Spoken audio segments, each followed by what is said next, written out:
This podcast is a member of the Place to Be Nation family. Visit us at placetobenation.com, the only place to be in your pop culture world.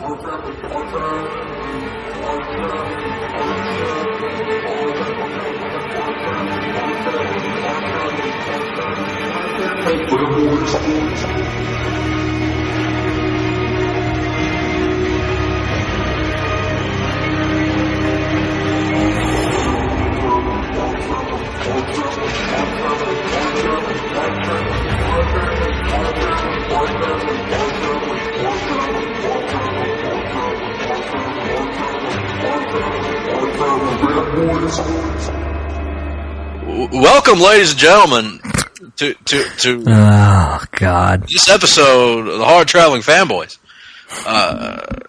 Now, big weekend of action in college football. Let's just get right to the phone lines. On the line, we have Nick Duke. Nick, how are you? I'm okay, Paul. How are you? Doing good. Listen, I can't help but notice that certain members of a certain fan base have been very vocal on my show lately. Well, I wouldn't know anything about that. Although I'm fairly sure that my wife is related to Daryl from Columbus, so maybe I would know something about that. I was actually about to pitch to Daryl from Columbus. Damn it! There was a time, like, when I was halfway convinced. I was convincing myself that my father-in-law was Daryl from Columbus, and that one of the aunts on that side of the family was Phyllis from Mulga. But I eventually realized that was not the case because for various reasons. Yeah, well, I thought that your father-in-law was an Alabama fan. Actually, he is. Yes, but that didn't stop me from contemplating the possibility because the vocal tenors. You know, It's very similar. Eerily similar. Yes. We should probably introduce ourselves. We are the Hard-Traveling Fanboys, ladies and gentlemen. You are listening to the longest running weekly episodic comic book podcast in all of Place to Be Nation. And we are coming to you, of course, live via satellite from the Hard-Traveling Studios, Ho-Ho-Loon Plaza, Vancouver, British Columbia, Canada, in the L-shaped studio for a very special off-the-page celebrating Walking Dead Month. That's right, Walking Dead Month rolls on by popular demand, or really just because we want it to. And we're going to be taking. We're dedicated to gimmicks. We love the gimmicks around here. Freaking love gimmick months. Mm-hmm. We are taking a look today at a video game that, full disclosure to the listening audience, we haven't played in about 2 years. I played it actually about 8 to 9 months ago. Was trying to replay it so I would have the save file on my PlayStation 4 so I could play seasons 3 and 4 of Walking Dead, and I got about halfway through this season, my replay of it, and then never finished it. Well, yes, I played it. I last played it about 2 years ago, did finish it, loved it, which we'll talk about here on the show. But we're talking about the second season of Telltale Games, The Walking Dead. The Walking Dead series on Telltale we talked about last season. We reviewed season 1, mentioned that it really caught us off guard, and ended up becoming perhaps our favorite part of the Walking Dead universe, or certainly up there near the top. And yet another Walking Dead adaptation that we both think is better than the comics. Mm-hmm. So we'll get into that a little bit on this show. Get delving into what makes this work, the aspects of it that stand out. And in the rundown, we'll get into a little bit of what's going on right now with the Telltale series. An AMA today actually popped up, timely enough, Nick, about the state of the Telltale game. So I didn't even see that. So we'll have to delve into that maybe a little bit. But all that being said, Nick, what's new in the world? Oh, not much. Not much. I survived my trip to Cajun country. Obviously, the outcome of the football game was not what I would have hoped for, but other than that, we had an absolute blast. There have been many reports and internet speculation and rumor and innuendo over the years about the way that LSU fans treat visitors, and I have to say that especially humans. But the Baton Rouge trip notwithstanding, I'm glad it went well for you, Nicholas. That's a good thing. Mm-hmm. You have really made the rounds to just about every SEC venue now, have you not? There's a few left off the list. I have not been to Arkansas. I have not been to Texas A&M. I have not been to Florida. You have not conversed with Rocky Top. No, I have not been to Florida, Tennessee, and Kentucky. So I got 5 left. I got 9 down, 5 to go. Yeah, Mississippi State, right? I've been to Mississippi State. Oh, okay. Didn't know that. I went to Mississippi State my senior year of high school, actually. I got a letter in the mail telling me that I had qualified for some sort of scholarship at Mississippi State, and they were inviting me and my parents to honors weekend at Mississippi State. And I was like, I was going to throw it away. And it was like, if you attend, you and your family will be given 4 tickets to the Georgia-Mississippi State game. And I said, well...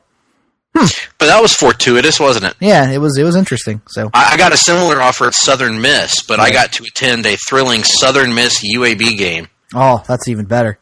That's even better. This would have been 2005, so that would have been DJ Shockley's 1 year as the starting quarterback at the University of Georgia. Yes, right after David Green had graduated, right? That is accurate. Yep. That's an accurate statement.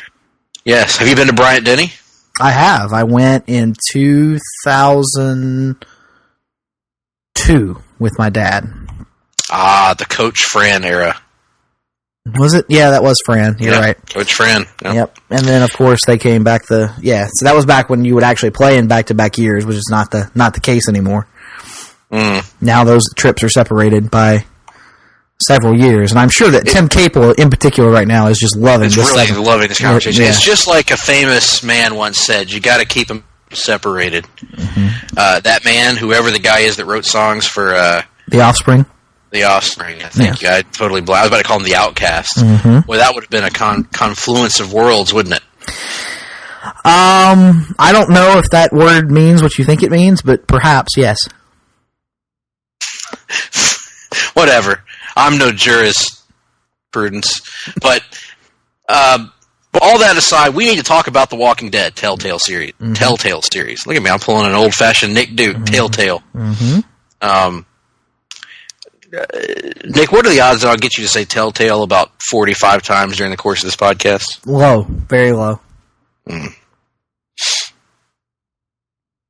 Well, that notwithstanding, when we left you last year, we had talked about... You have to go back a full year in the archives to find our last podcast about the Walking Dead Telltale video game series. So go do that. Go stop this podcast, search for the other one, find it, listen to it, and then come back to us. Yes. Now that you've done that and you've come back to our current podcast, you're just getting all the hard-traveling action that you could hope for. Because Telltale, off the rousing success of Season 1, went about the process of sending out Season 2. And the big difference between Season 1 and Season 2 is the change in lead character. Mm-hmm. We move from Lee, who was our main character in Season 1, mm-hmm. and, of course... Spoiler alert, for those who haven't played Season 1 of The Walking Dead, this is a major spoiler. So Lee does not make it through the end of Season 1 of The Walking Dead. And the closing moments actually see you take over playing as Clementine. Mm-hmm. Throughout the game, you don't really realize it until the end, but Lee is coaching Clementine and training her to be able to survive on her own. And then that moment comes, and you have to take on that role as the lead character. And so Season 2, Clementine is your lead character. She is your point of view character, the person that you are now in charge of. In a way, Nick, I think one of the reasons that Season 2 worked for me so well is it made me feel like a parent. Mm-hmm. Because suddenly I'm given the role that Lee had in season 1, the character that we all identified with in season 1 and led and coached in season 1. But now we are given almost this responsibility by Lee to guide Clementine through the rest of her journey. So I don't know about you, Nick, but how did you feel about that going into this season of the game? Did you feel that sort of kinship with Clementine, or, as with me, almost a responsibility to Clementine to keep her safe? Not necessarily a responsibility. I didn't take it that seriously, but I did definitely feel a kinship with it. Did you lose sleep? Did you go to church and pray for the safety and the well-being of this character Clementine the way that I did? No, but I did pray for the death of a character we'll talk about a little bit later on. This is something that'll be something of a recurring theme. Children that Nick Duke wants to see brutally maimed in the course of the Walking Dead universe. Has there ever been a child in the Walking Dead universe that Nick hasn't wanted dead? Oh man, that's a tough one. Clementine. I don't want to see Clementine dead. Good point. Good point. I had no ill will towards Sophia back then. That's probably about it. That's all I got. What about Lizzie? Oh, Lizzie had to go. She certainly had to go. Or wait, which one was Lizzie? Was Lizzie the killer? Lizzie was the crazy. Okay, yeah, and Mika was the little one, right? Mm-hmm. So yeah, I had nothing against Mika. There you go. There's another one. So I got 3 kids that I didn't want dead, by my count at this point. What about Henry? Oh God. Anyway, what was the name of the kid, of the stupid kid with the cookies? Was that Henry? No, I don't know. Which one was the kid with the cookies? The kid that kid that got them all brutally murdered because he couldn't shut up. Yeah. Oh, that kid was the worst. I don't remember what his name was. I don't know, but he's dead now. And then there was another kid that you hated because he shot Carl but missed. Oh, that kid! No, he didn't miss. He literally shot him in the face at point blank range, and somehow Carl gets out with only missing an eye. The bullet it was a magic bullet that steered around his brain and went out the back of his head. Unbelievable. By which you mean literally unbelievable. I mean, it makes no sense. Thanks a lot, Robert Kirkman. Which we haven't gotten to that point in the comic book yet, but I know Carl loses an eye. I'm assuming that's how it happens. But we'll get there eventually. About 6 years from now, Greg, when Walking Dead month is still roaring on, we will be to that point in the comic. We will be on like volumes 10 and 11 out of 48 or however stupid many numbers of volumes there are. Folks, if you can't tell right now, we don't remember a lot of the finer details about this video game, but we decided to do this show anyway. So what we're doing is we're stalling for time by talking about a bunch of other bullshit that you probably don't care about. Stuff. Yeah. We talked about football, we talked about Paul Feinbaum, now we're talking about murdering children. This is great. It wouldn't be a show for us, Nick, if we didn't talk about all those things for just a moment. Yes. Now, the point being, all that is there is a kinship with Clementine. We grew to love Clementine over the course of season 1, and that bond only strengthens in season 2, as she is the lead character. She is a character that you're kind of responsible for, and you want to protect her. You want to make sure that she makes the right choices and survives. And, most importantly, you want her to avoid making the mistakes, at least I did, that I made with Lee in season 1 of trusting people. Put some stank on that. Mistakes! I like that. That was good.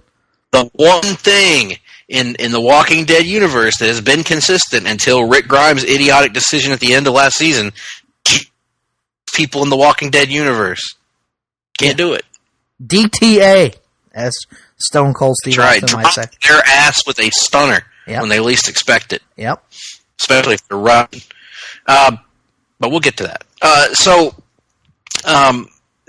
You're now in the shoes, if you will, or the baseball cap of Clementine. Mm-hmm. And it picks up not long after the kind of ambiguous ending of season 1. Remember, Clementine sees someone off in the distance. Mm-hmm. Tree, and at the time you're not sure if this is a friend or a foe, But it ends up that Clementine saw Omid and Krista, two characters that we encounter in season 1. Fairly late in the season. And, they were fairly late additions to the cast. They I think they came in at either episode 3 or episode 4. So you didn't have as much time to bond with them as you did characters like Lee and somebody else we'll talk about here in a little bit as well. Right, and we should mention, episode 3 or 4, these are 5-episode seasons. The Telltale Games are all divided into 5 episodes. So each episode, except for the last season, apparently. Well, even when it finishes, it was only ever going to be 4 episodes. So that's interesting that this one will break from the 5-episode format. It is curious because all the Telltale games that I have played have been in that. Oh, the tables have turned, Darkness. Osmosis. Mm-hmm. I've absorbed Osmosis Jones. What's that? No, I've never seen Osmosis Jones. Actually, that was the name of it, though, right? Yeah, it had that guy in it. Orlando Jones. He was that actor. Orlando Jones. Yes, he was prolific back in his heyday. He was in the what was that movie with Eddie Griffin? Remember that movie? Oh, Double Take. He was also in Juwanna Man. Juwanna Man, yes. Do you remember that, Juwanna Man? I do. Because it's supposed to sound like "Do you want a man?" Yes, and he was a man dressed up as a woman. Right. That was the joke. You see, double meaning to it. Yes. He was also in The Replacements, which is how I best know him. He played, of course, the legendary character Clifford Franklin in The Replacements.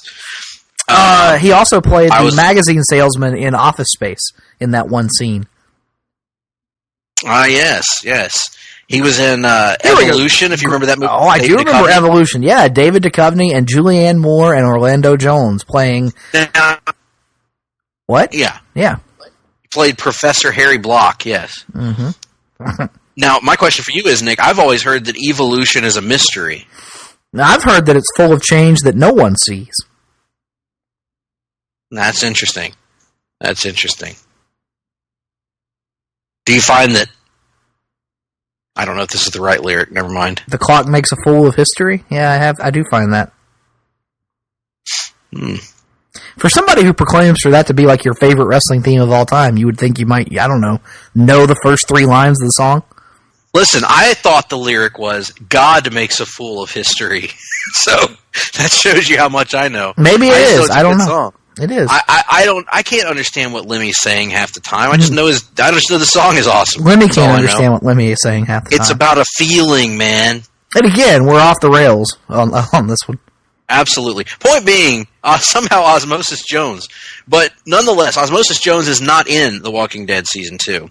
But Krista and Omid are. And so there's a flash forward here, and it says several months, so I'm reading a recap here, but there is a flash forward from the end of season, or a passage of time from the end of Season 2, beginning of Season 3.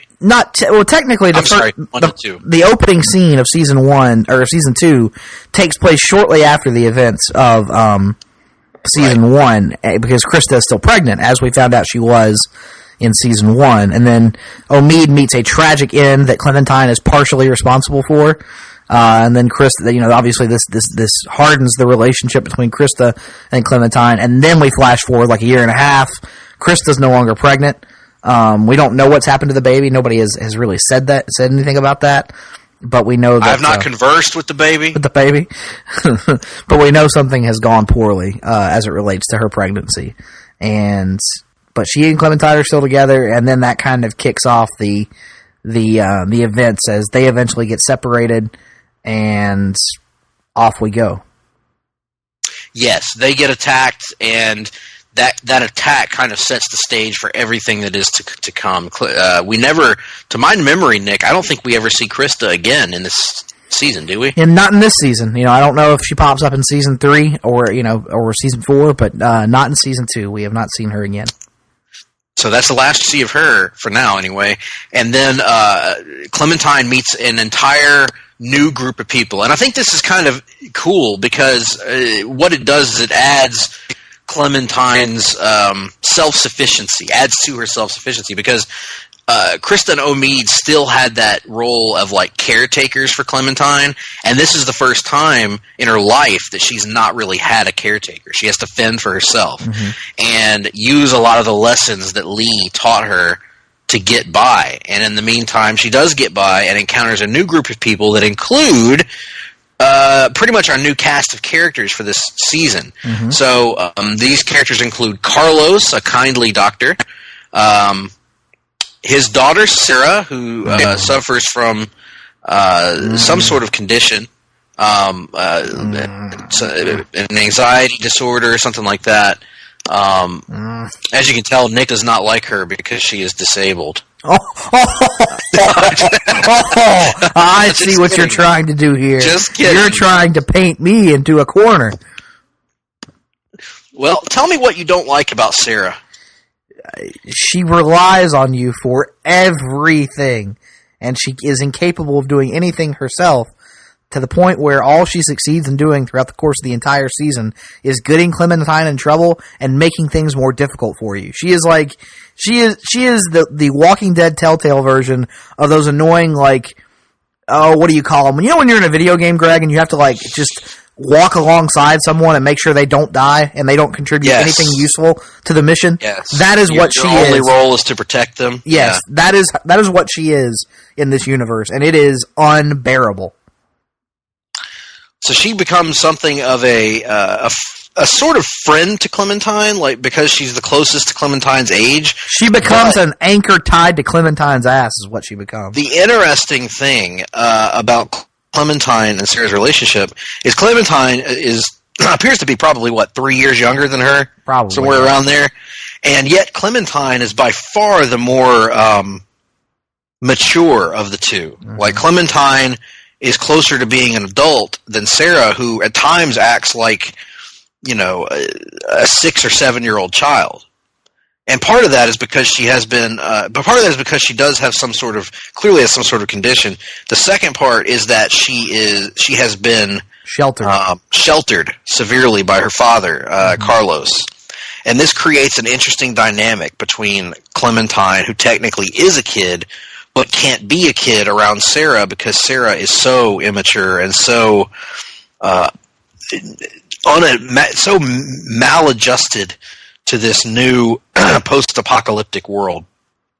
Anyway, you also meet Alvin and Rebecca. Yes. Alvin is a really nice character. He's actually at first the nicest guy in the group to Clementine.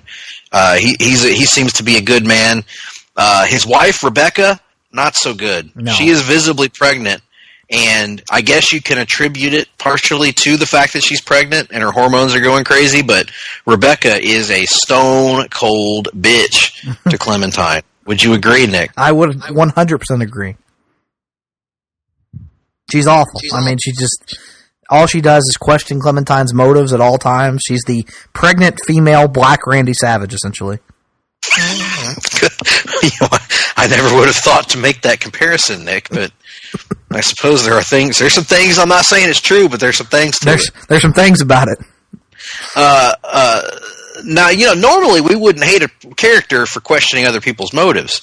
I mean, Dr. Kevin Nash questioned motives all the time. That's a good point, but in this case, these are our motives, because we're playing as Clementine, and who is she to question our motives just because she's pregnant? Thinks everybody has to walk around and do whatever she says just because she's pregnant. Now, Nick, you've had a pregnant wife before on account of you have kids now. What's that like? It's wonderful. Isn't it good? It's the best thing. I thought so. I thought that's what you said at the time. I remember that. I remember that conversation. Mm-hmm. You said those words exactly. I said, this is the best thing I've ever experienced. That's what I said. Yep. I said that. I wish life was like this year round, you said that. I said that. Yep. I wish it could be like this permanently. But sadly, that's not the way it works. No, it's not. No, it is not. Not unless I were Amish or Catholic, probably. Then it could. Now wait be that way. Hey-o. Wait a minute. Where am we at now? Oh yeah. So Mormons are the ones. Who has all the damn kids? Mormons? I don't know. A bunch of the ones. I don't know. Too many of them. Too many damn kids. The rent is too damn high. There are too damn many children. That's my feeling on the Walking Dead universe. There are too damn many children. There really aren't that many, though. There are too damn many, though. Oh, my. You need to ask yourself, Nick. I know what you need to ask yourself. If you're so mad at the kids, I need to ask myself while we're 25 minutes into this podcast and still only talking about like the first 3 scenes of episode 1. You need to look around at the adults in The Walking Dead, and you need to say to yourself, "Who's gonna fill their shoes? Who's gonna stand up tall?" All right, what's the next line there? Big boy. Who's going to play the Opry or the Wabash? I knew you couldn't get through saying Wabash Cannonball without laughing. You laugh every time. What the hell is a Wabash Cannonball, Nick? Wabash. Answer me that. Can you answer me that? Well, I can tell you it was a song back in the day. Performed by a variety of individuals.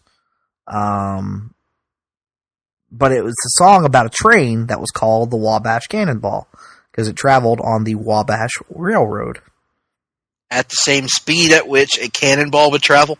Yeah, it's kind of like, that Willie Nelson song, you know, the one, riding on the city of New Orleans, and in the song, the city of New Orleans. One they call the city of New Orleans. Right, but the city of New Orleans is a train. It's not, the Wabash Cannonball is a train.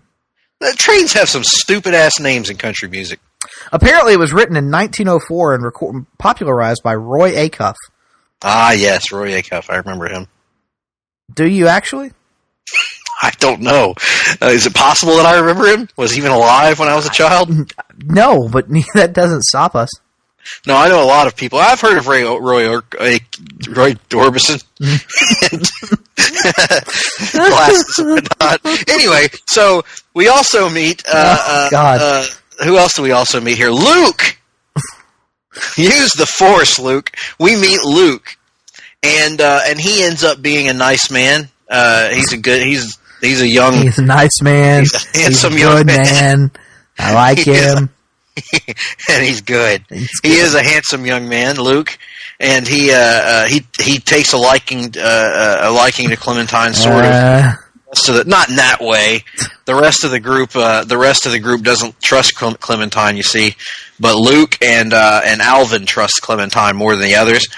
There's also Luke's best friend, Nick. Mm-hmm. Nick, did you like Nick? I don't think so. I don't remember. No, Nick was a bit of a drunk, remember? Well, he was great. Yeah, wait a minute.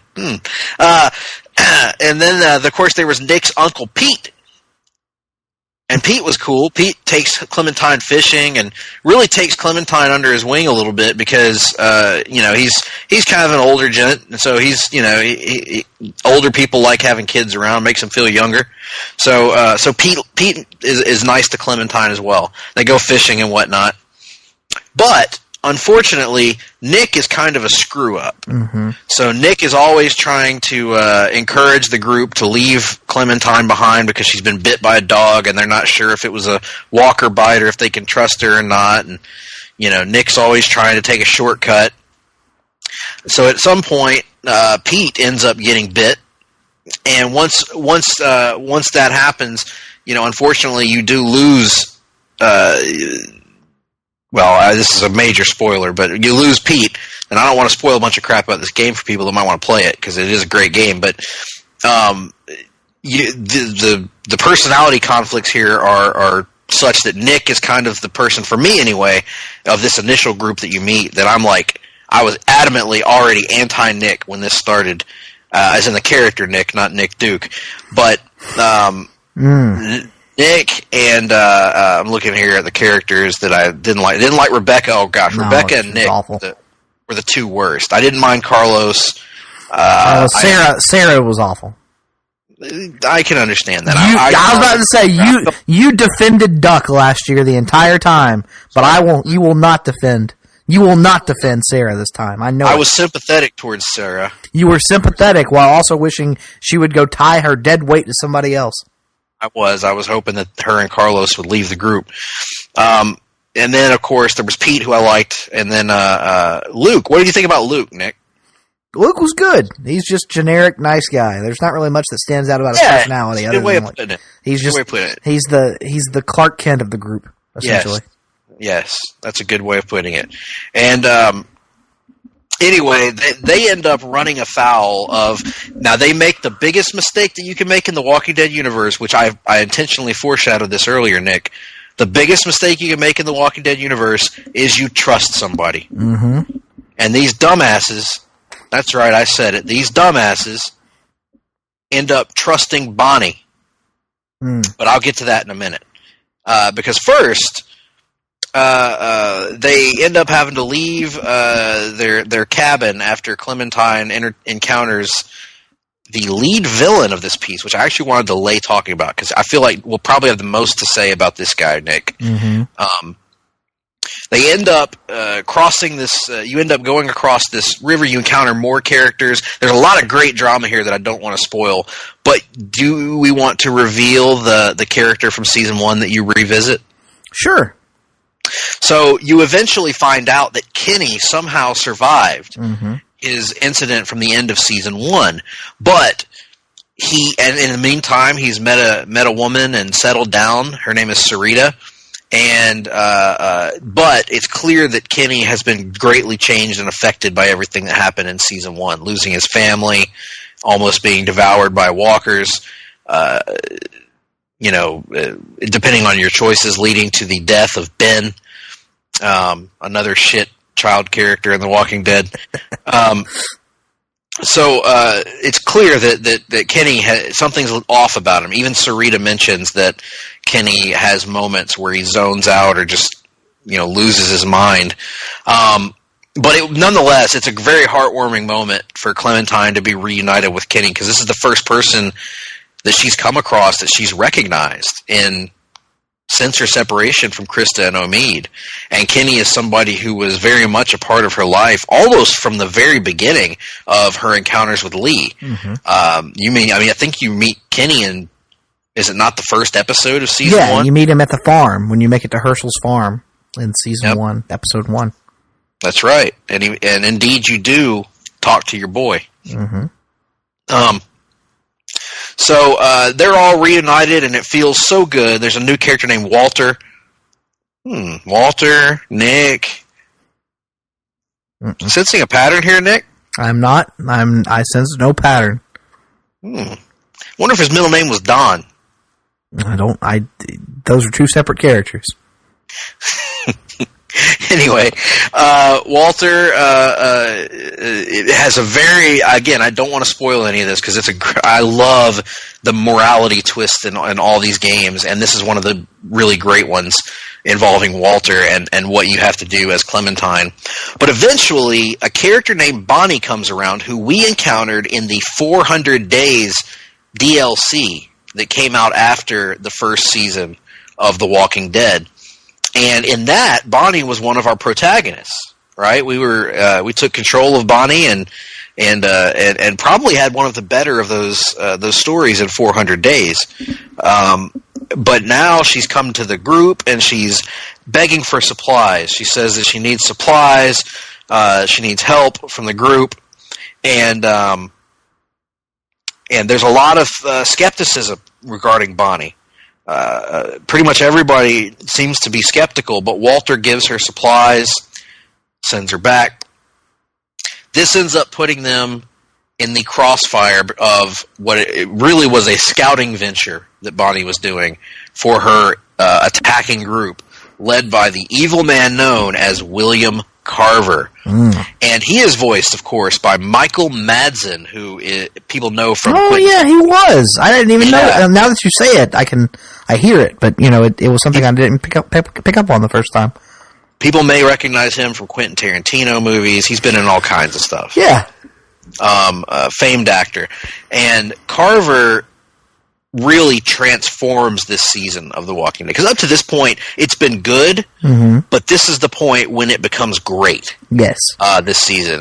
Carver... And it's interesting in that, there hasn't really been other episodes have had, one-off villains, like I'm thinking of specifically the cannibals on the farm or whatever, but this guy kind of stretches across the bulk of the season. Like, he's there, for the first 3 episodes, kind of either looming in the background or as the direct threat. And so it's interesting to see this game attempt something of a longer form villain approach, which works in this case. It really does. The closest comparison to Carver I could come up with would be, he's almost like a hybrid, is he not, of the Governor and Negan? Mm-hmm. In terms of, like the Governor, he fancies himself the peacekeeper, this keeper of law and order, and creates the illusion of somebody who is concerned with law and order. But behind the scenes, he is this aggressive, selfish, domineering bully of a man, much like Negan. And it's this combination of the Governor's political-minded quest for power alongside Negan's just bullying, aggressive demeanor. Yeah, I would agree. You see him throughout the course of the episode just engage in pretty terrible acts. He rules this home improvement store you wind up going to with an iron fist. Everybody kind of lives there under his law, essentially, following his orders. And it's revealed that the reason he is chasing this group so heavily is that he and Rebecca got it on. And he is convinced that her child is not Alvin's child, but is instead his child. He actually gets former WCW and WWE wrestler Scott Steiner at one point to look at Rebecca and say, "Your baby has my eyes!" Yeah. Yes, he does. And then Scott just walks off into the sunset, never to be seen again. And, so Carver really, like you said, Nick, changes the dynamic of the game. He's a long-form villain, and I thought he was just dynamic. It really transforms this entire season in a major way and gives it that different element that Season 1 didn't have, where instead of being a clone of our experience in Season 1, now it's really for the first time, a long-form quest of survival, where it's like, you don't know what kind of depraved thing that Carver's going to do next. You don't know who he's going to kill, who he's going to torture, who he's going to maim.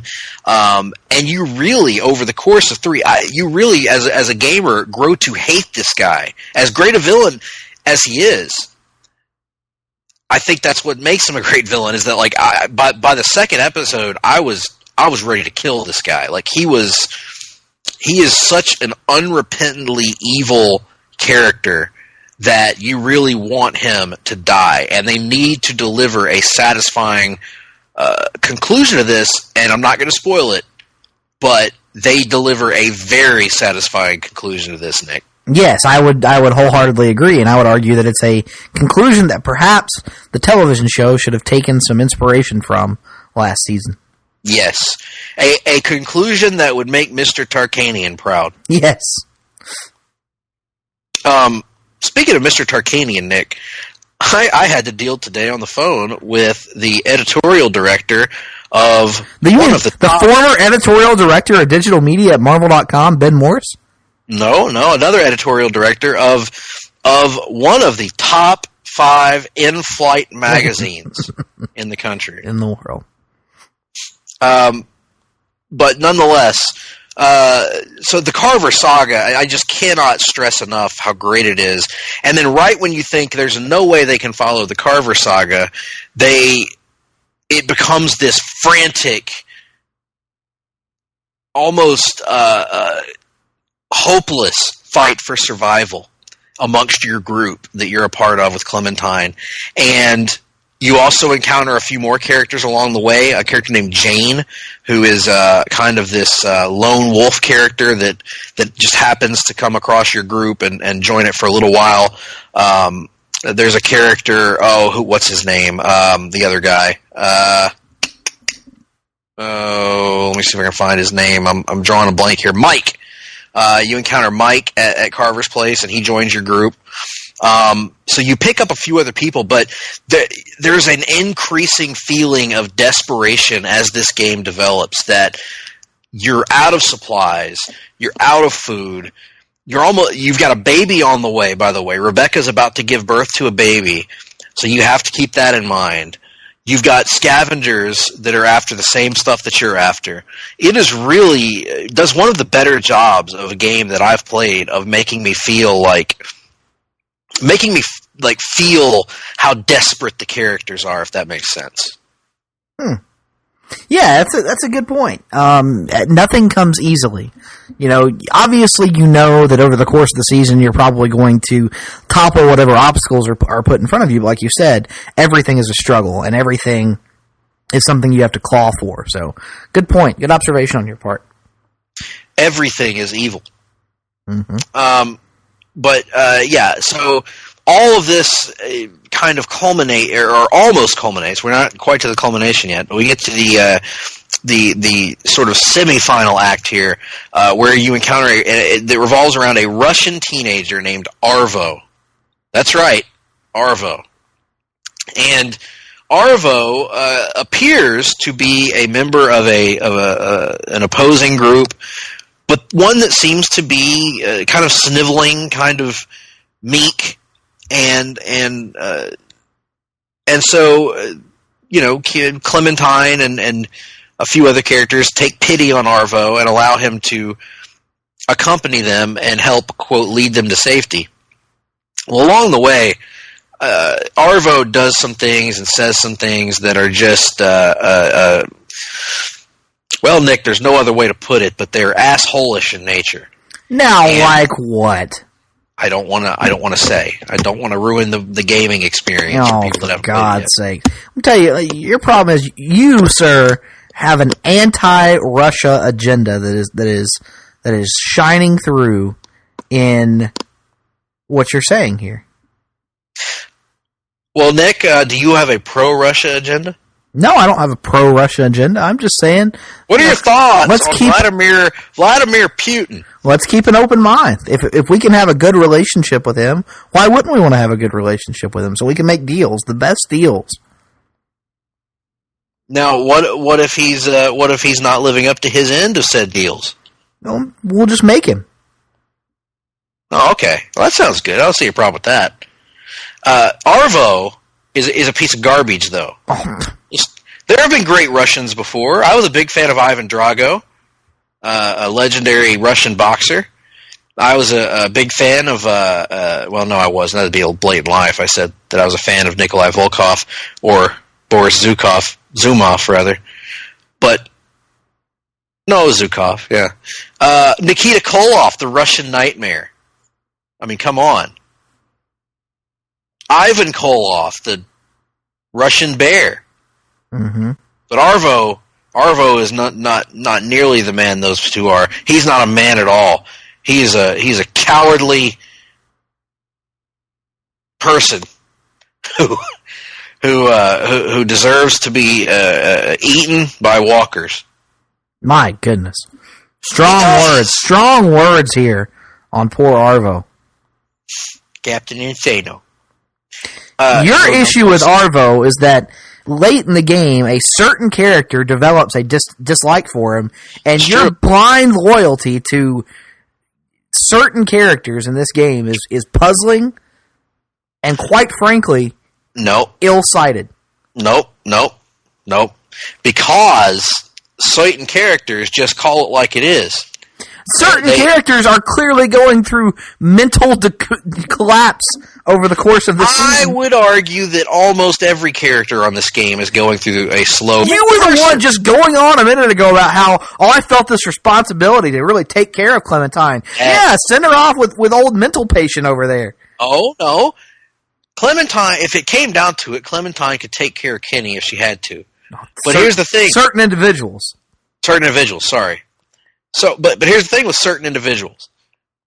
Certain individuals are the only individuals in the game who had proven a long-term commitment and loyalty to Clementine. Because he's the only character that returns from Season 1.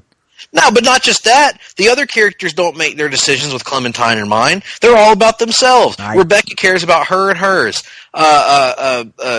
Luke ultimately cares about him and his. It doesn't matter. He's losing it. Greg, he's literally going insane. Doesn't matter. That doesn't matter. He's fine. He's not fine. When he's losing his, you know what he is? He's that great quarterback that that's the right thing to do for the team. Well, there you and go. In this case, either check it down or just hold it. Just hold it. Just stand there with it. If you hold it, eventually something good will happen. Yeah, eventually. For somebody. Anyway, Kenny at least is going to is a moral person. Do you know who's not a moral person? Who? Certain other people that you Yeah. would have selected to go with in that situation. Certain other people who directly endanger the life of a small baby to try to send a point about another individual. What does that matter? Your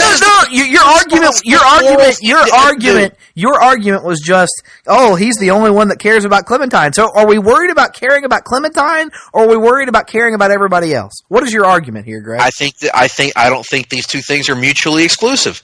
So you think an insane person should be put in charge of an infant? He is not insane. He has moments of anger or moments of lapses in judgment, but for the most part, losing his mind. He's not losing it any more fastly than he was earlier. Quickly, certain people anyway. His new wife gets killed, and he starts talking about Duck, who's been dead for what is implied to be almost 2 years at this point. He starts talking about all this crazy stuff. He starts seeing, his dead wife in a white dress. He starts picking up, ringing phones and having stupid, boring conversations. Stuff that nobody cares about. He starts eating pudding. Oh, God. No. Let me tell you what it is you like about Kenny. He's a redneck from South Florida. That's what you like about him. What the hell is your deal with that? Why would I like that? Well, I don't know why. Let me tell you why. Your character that you like so much, I'm going to do the right. I'm a cool badass loner character. Yes. Out of nowhere. Yes. You know what she does? She puts the baby's life. I almost said his name, but that's not a spoiler. AJ's life.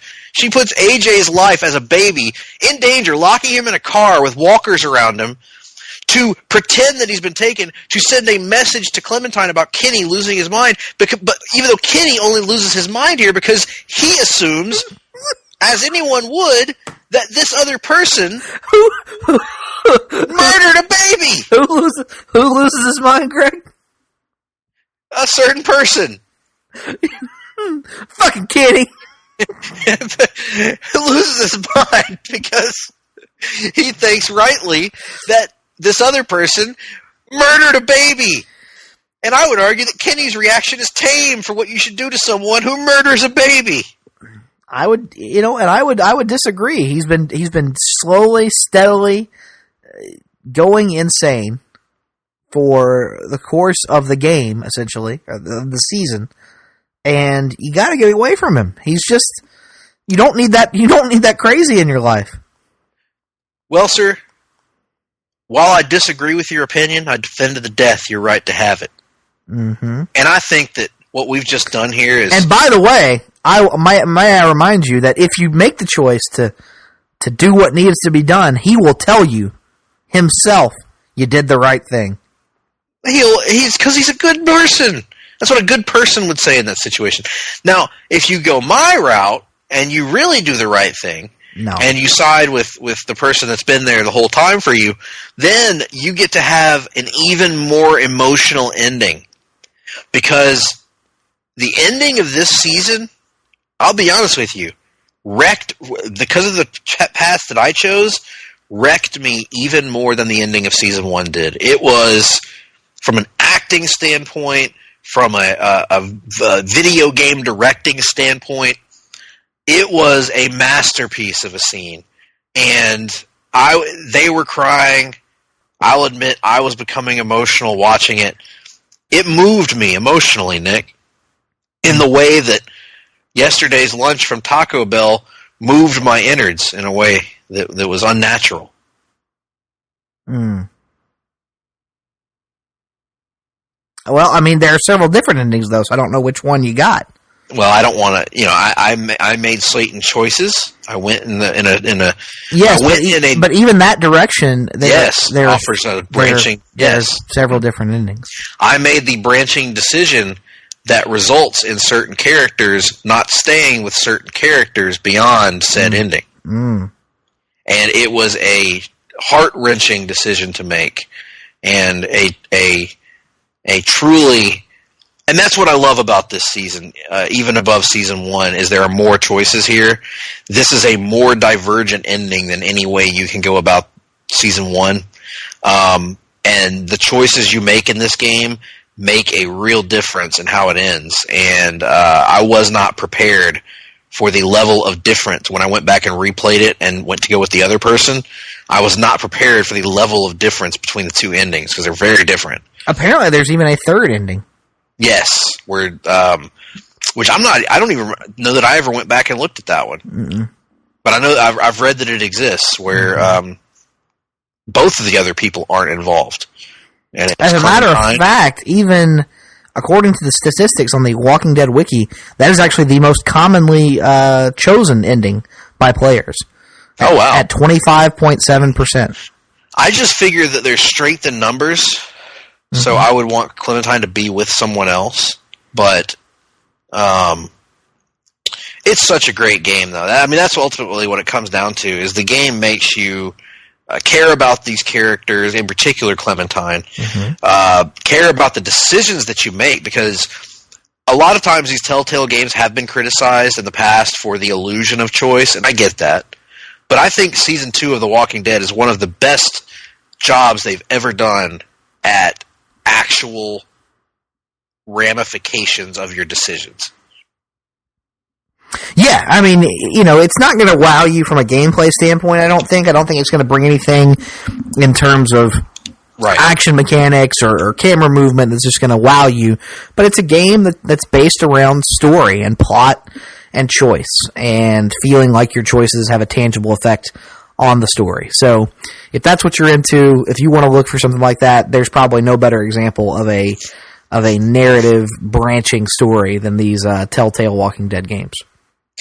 And a strong argument can be made that from a narrative standpoint and from a character standpoint, that this video game series, at least through 2 seasons, does a significantly better job than the comic book or the TV show in terms of consistency and characterization. Well, I mean, when the TV show was at the peak of its powers, I think it was just as good as the that's fair. That's fair. The video game, season. What did we discuss on the countdown? 3 and 4. We think it's like seasons 2 through 4. Or seasons 3 and 4. You're right. Would be right up here at this level, but I would say the video game series, these 2 seasons are easily better than like the last 3 seasons of the television show. So there you are. And it's better than anything ever associated with the comic book ever that I've read. That we've read, yeah.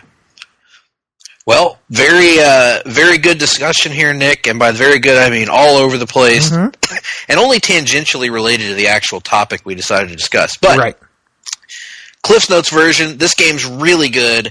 You can probably find it for very cheap, either through the PlayStation Store, or if you go up to your local GameStop, you can probably find it used really cheap as well. I would highly recommend it. There was a physical edition, I think, that eventually came out. And also, I don't know, I don't think plans for this were canceled, but there were plans to release it on Nintendo Switch, an updated version. So we will see if that still happens or not.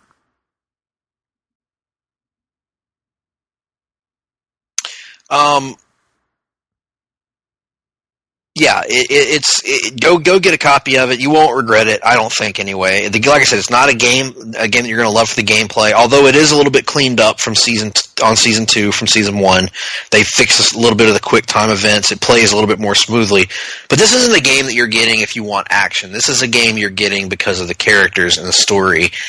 And you will be surprised at some of the decisions you make in the heat of the moment, because you are timed on some of these decisions. So good stuff all around.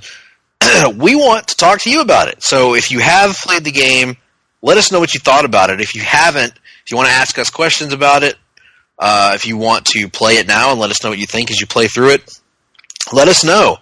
Contact us on Twitter. I am at gphillips8652. He is at Nick Duke 87. You can find us on the Place to Be Nation Comics Facebook page. Just type in Place to Be Nation Comics. You'll find us. Join the discussion there. Twitter at PTBN Comics. You can find us there as well. The loneliest email address is on the internet. Greg P at placetobenation.com. Nick D at placetobenation.com. Send us your feedback. Let us know what's up. And other than that, Nick, any final thoughts on this, or should we go ahead and head to that wonderful, beautiful bean footage known as the commercial break? The bean footage. Let's go to the bean footage right now. Roll that beautiful bean footage. Promotional consideration paid for by the following. Place to Be Nation's Justin Rosero and Chad Campbell here, and we want to let you know that we have a ton of great podcasts available to you on iTunes, Stitcher, Google Play, and PlaceToBeNation.com, and we now offer them to you on 2 great feeds. On the Place to Be Nation Wrestling feed, we bring you the Mothership, the Place to Be podcast, Main Event, Survey Says, Wrestling Warzone, a Monday Night Wars podcast retrospective, No Holds Barred, Jeff Learns Wrestling, and our monthly pay-per-view reaction shows. On top of that, we're also dipping into the vault, re-releasing the entire catalog of where the big boys play for your enjoyment. And in addition to these full-length shows, we also deliver special network pod blasts on topics old and new. The Place to Be Nation Pop feed is loaded with great content, offering such tremendous shows covering the land of pop culture, such as Geek and Sassy, Talkin' Pop, the Glenn Butler Podcast Hour Spectacular, Sunday Groove, PTB in Play, Freak Out Drive-In, Songs with Friends, Looking Forward, Looking Back, and Lucha Undead, as well as a veritable podcast heaven for comics fans with the Hard-Traveling Fanboys, Sellers Points, Conversation Comics, DC Post-Crisis Management, Marvel Age, and Marvel Age Masterclass, plus weekly pod blasts that cover the gamut of comic topics. The feed is also filled with insightful sports content, including the NBA team, This Week in the NFL, and more. And you can find all these current shows, plus archives of our past podcasts, including The Kevin Kelly Show, as well by subscribing to both feeds on iTunes. And while there, be sure to rate and leave feedback as well. All of these shows, plus others available at PlayStation.com. We cover pro wrestling, sports, movies, comics, in-depth stretch projects, and more. Be sure to support our site by using PlayStation.com/Amazon while doing your online shopping. And download our free PTB Vintage Vault Refresh ebooks via the links on our site. We also want to thank our friends at Boneheads Wing Bar, ProWrestlingOnly.com, and TheHistoryOfWrestling.com. Be sure to follow us on Facebook, Twitter, Instagram, and Tumblr as well. PlayStation.com, the only place to be in your pop culture world. Welcome back from the break, ladies and gentlemen. We hope you enjoyed your few moments of peace and quiet away from our shrill, loud, argumentative voices. We are back, though, to offer the rest of the story, right, Nick? Absolutely, much like Paul Harvey.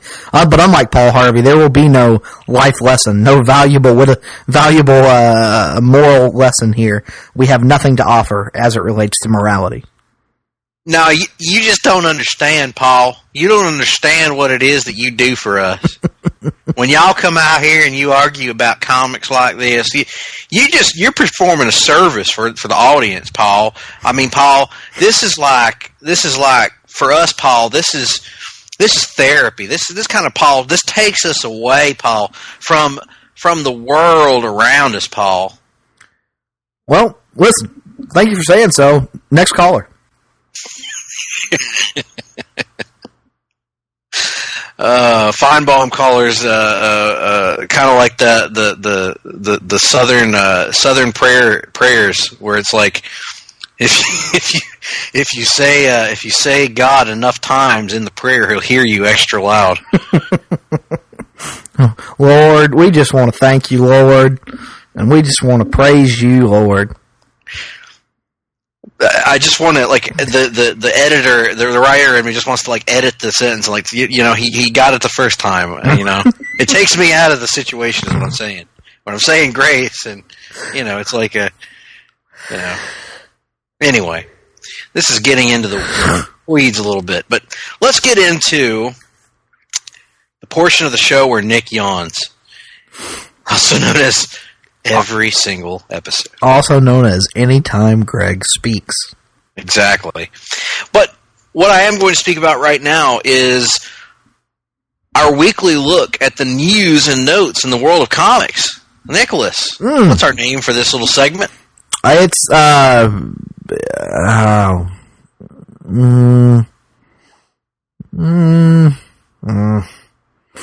reckon it's the rundown. Welcome to the rundown, where we talk some comic news. Welcome to the rundown, where we talk about movies too. Right, it is you're getting pretty close there. It is the rundown. And we are here. We are here to talk about all that scene in Sling Blade where Carl Childers is just being told shit he doesn't want to hear, and he just sits there and stares ahead.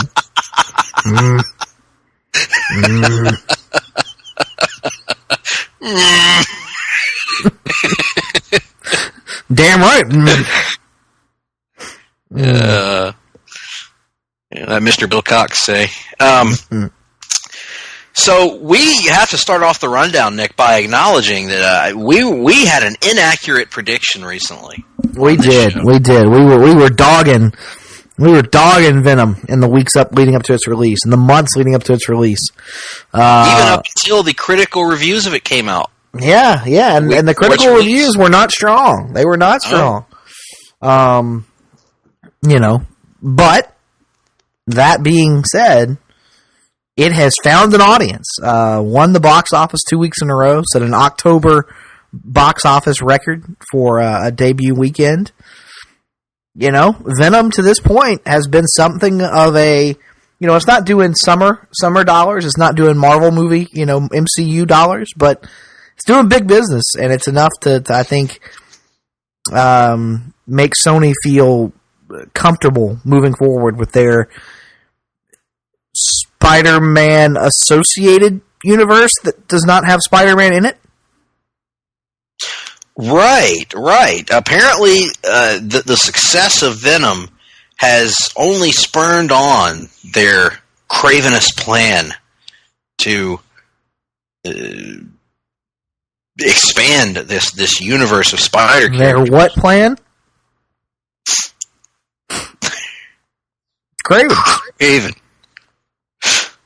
But apparently, the latest report is that the planned Craven the Hunter movie is a go, as screenwriter Richard Wink is working on it and is planning to include Spider-Man, unlike Venom. He says it's in the Spider-Man universe. It's going to adhere very closely to the comic book lore. He'll come face-to-face with Spider-Man. And it will be based on the legendary J.M. DeMatteis story, Kraven's Last Hunt.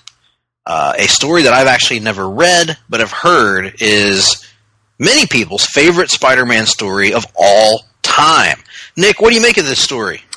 I think it's short-sighted and silly on a variety of levels. One, you can sit there and say, yeah, we're going to have Spider-Man in it, but you would have to work out some sort of agreement with Tom Holland to appear, unless you're going to cast your own version of Spider-Man, which if you do that, good luck to you, because you've already proven you'll screw that up eventually.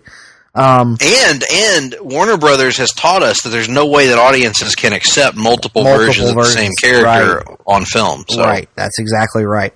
And also, again, having not read Kraven's Last Hunt, which I understand, I get that. It's one of my biggest Spider-Man blind spots. I need to get around to it. I'm not debating that. But based on what I know about the story, it relies on something of a knowledge of the character of Kraven. Kraven's Last Hunt can't also be Kraven's First Hunt. You know what I mean?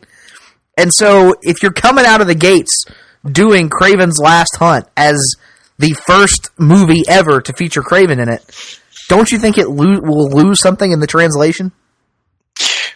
Right. Plus, we need to tackle. Now, granted, we have been very negative about both of us have been very negative about the Spider-Man-less Spider-Man universe that Sony wants to build, and the success of Venom would seem to prove us wrong. However, there's a cavern of difference between Venom actually has Venom a following. And Kraven. Venom has a fan base.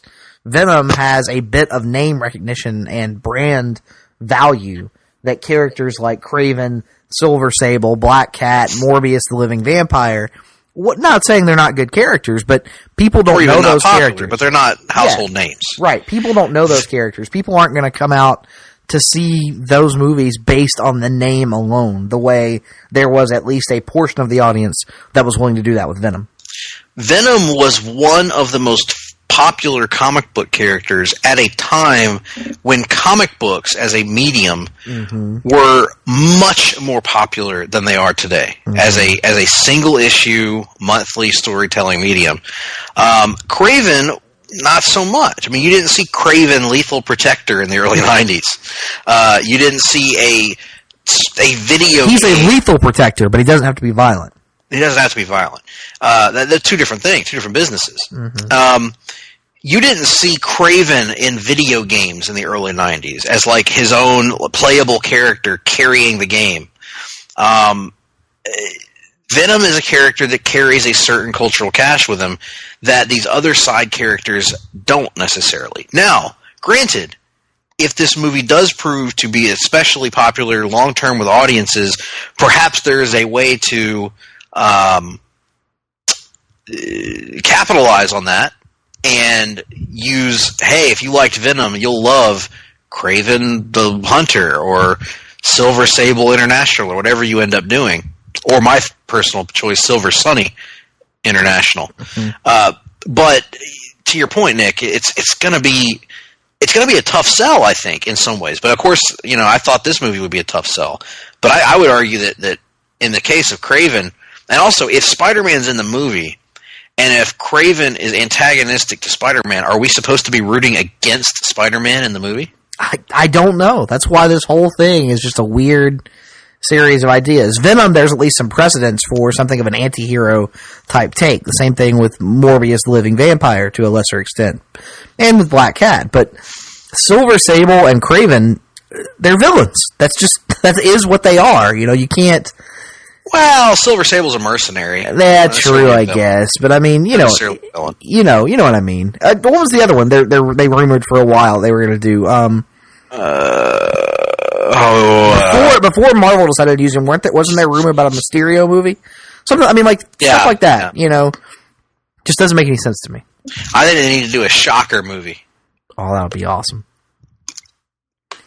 But it needs to be about the mid-2000s TNA lucha wrestler Shocker. No, it needs to be about the ultimate version of the Shocker, who is portrayed as like the ultimate screw up of the supervillain community, and how he just goes around getting his ass kicked the entire time. I was going to say, Nick, I've said that for a long time. I think if you want to make a really good non-Spider-Man involved Spider-Man movie, they should take a page out of that Nick Spencer series. Yeah, Superior Foes of Spider-Man. Superior Foes of Spider-Man. That would be a good movie, and a good different movie that, again, you probably won't see from Marvel. So, anyway, on the Marvel Cinematic Universe side, let's transition over to the MCU, which currently is utilizing Spider-Man. We got the completely unsurprising but no less exciting announcement that director and writer Ryan Coogler is back on board for Black Panther 2. Not much to say about this, Nick. What? Black Panther what now? Black Panther 2. There you go. And exciting news here, Nick. Not much to say about this one, really, but great move by Marvel to get him locked up for another film. Yeah, not unexpected, but Marvel does have something of a spotty track record when it comes to actually bringing people back for sequels. So, lately they've gotten better about it. They've developed more long-term relationships with their filmmakers, and I'm glad that Coogler was another example of that. Hot commodity, need to keep him in the fold as long as you can. Well, keeping him in the fold is certainly easier than maintaining your place in the folds of time. Time is a big part of the Flash universe. And in a pretty surprising turn of events here, Nick. Shocking. Stunning. Who could have seen this coming? Caught both of us off guard here. Right. Report came out this week from Variety that the Flash solo film... Oh, man. Which, of course, had been called Flashpoint, it may not end up being that, has now been delayed officially until 2021. Oh. It was originally expected to begin filming in March of 2019 for a 2020 theatrical release. Despite the fact that they don't have a script still. They don't have a script. They don't have a story. They don't have a cast. Now it says filming on Flash will likely not commence until late 2019. Nick, this came out of left field. I don't know what to make of this project. Oh man, you know what would be great is if they could just keep delaying this and keep delaying it, and then it never winds up getting made. This version of the Flash, I have no interest in seeing in a film. You can take your Ezra Miller Flash. You can shine him up real nice. Real nice. You can turn that sumbitch sideways and stick him straight up your behind. I like the fact that you censored yourself, Nick. It was a reference to a Mark Briscoe promo. Sorry. I was thinking maybe we're taking Star towards becoming a more family-friendly product. Never. Now, I have to disagree with you here, Nick, because if we don't get this Flash movie, we may never get to see the Flash adapted to a live-action medium. Yeah, I mean, he's never been done in any other live-action medium, and he certainly hasn't been done better than Ezra Miller could ever hope to in any live-action medium. So better go ahead and get this while we can. In any event, we'll see what becomes of the Flash movie. Well, one project that was legitimately surprising, all sarcasm removed, all snarkiness removed, a legitimately surprising announcement from the world of entertainment this week, at least for me. Maybe Nick wasn't as surprised, I don't know. This was very surprising to me. But it's a great idea, for the record. Yeah, absolutely.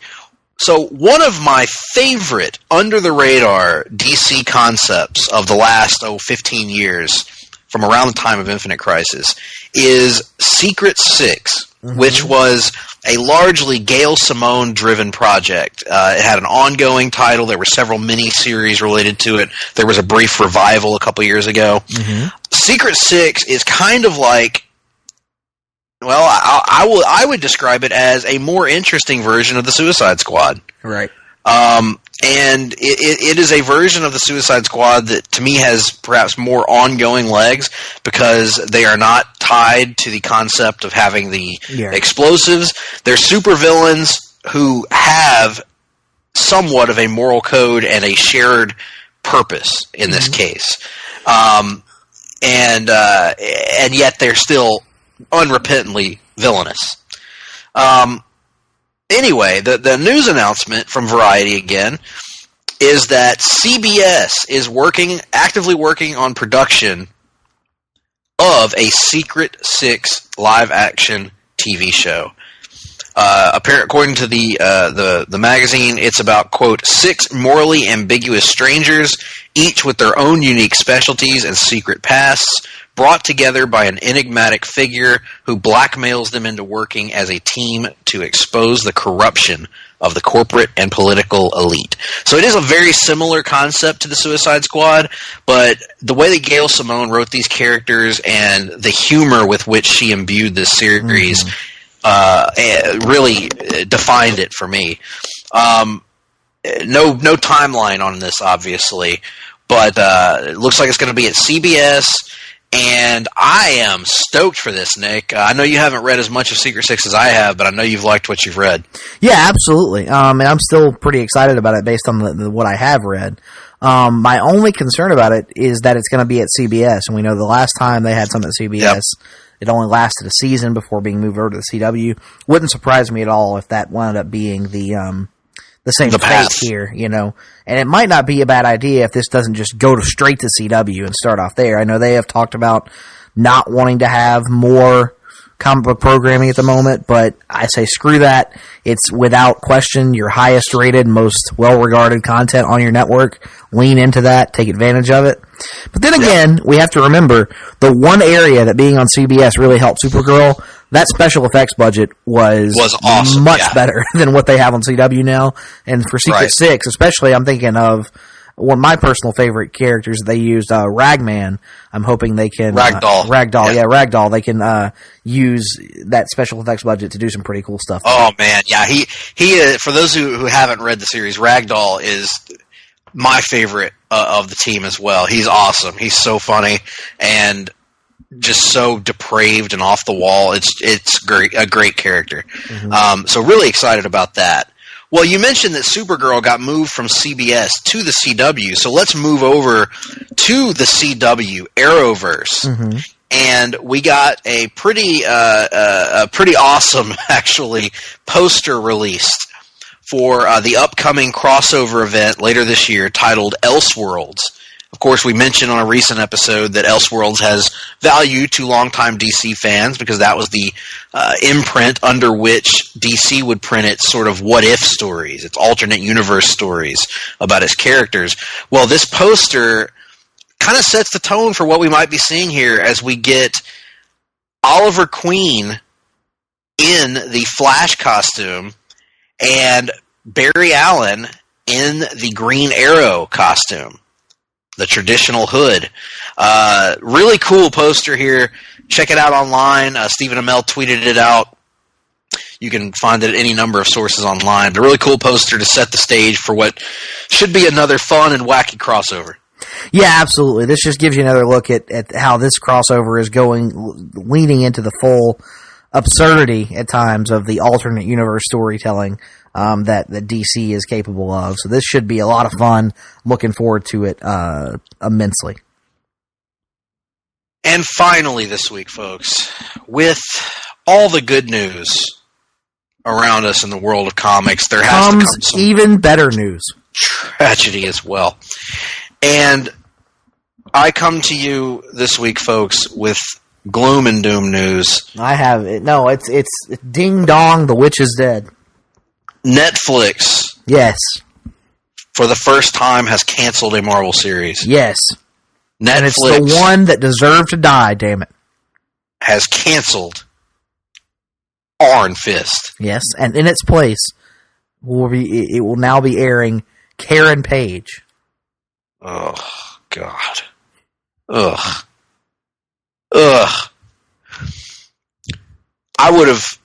I haven't even watched Iron Fist. I'm sure it's not Iron Fist Season 1. I'm sure Season 1 of Iron Fist is really bad. But I would literally sit down and watch all of Iron Fist if it meant Karen Page getting wiped out of the Netflix universe. Well, you know, they are seem to be adapting a certain storyline. That's true. Season 3, so they're not going to do it though, Nick. They're not going to do it. It would not surprise me. I'll put it that way. It would surprise me in the least. I think we're going to get Foggy Nelson killed, and I think now we're going to get terrible. I think we're going to get an entire season of Karen crying, mm-hmm. and then she's going to go on to Punisher Season 2 if that happens, and cry some more. And she was great in Punisher Season 1, so there you go.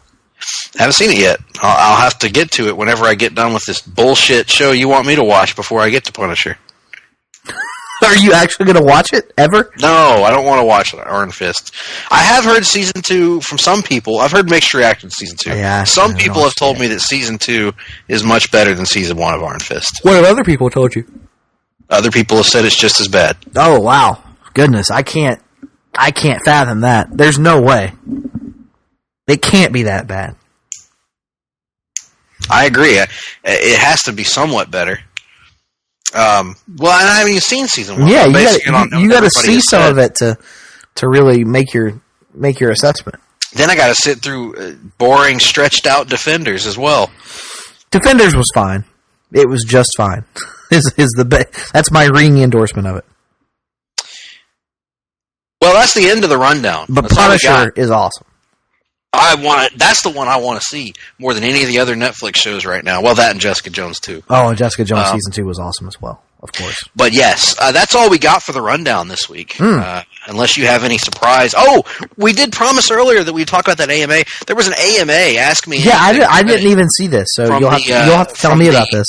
From one of the executives at Skybound and from the lead story developer on Walking Dead: The Final Season.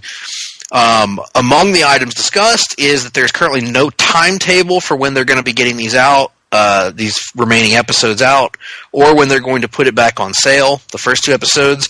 Just that it is going to happen. They don't know yet. When they find out, they'll make it public. But that they are committed to finishing the game. It's a new process for Skybound. They've never made a video game before. So they have helped with the creative process for all these games. They've just never had to actually take the publishing in-house. So working on that. They say that they are going to continue working for integration for choices and things like that.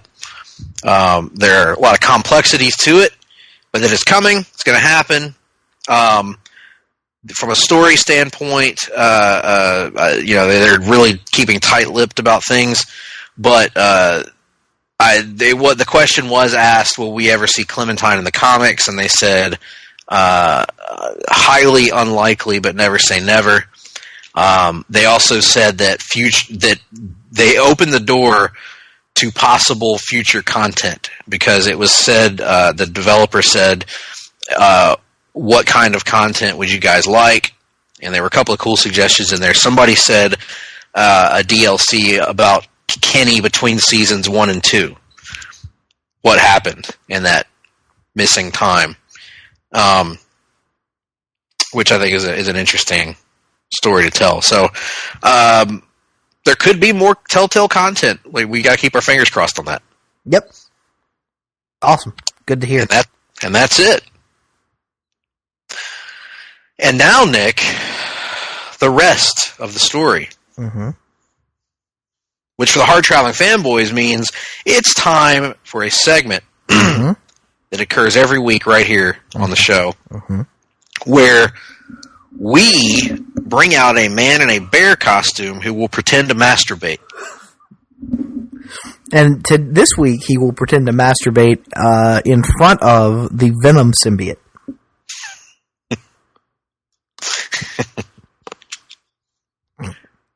Tim, that was for you, buddy.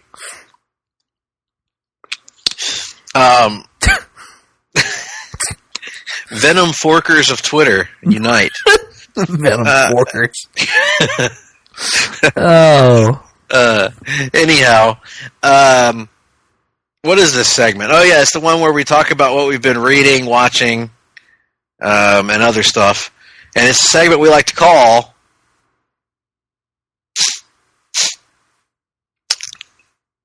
Reading, Watching.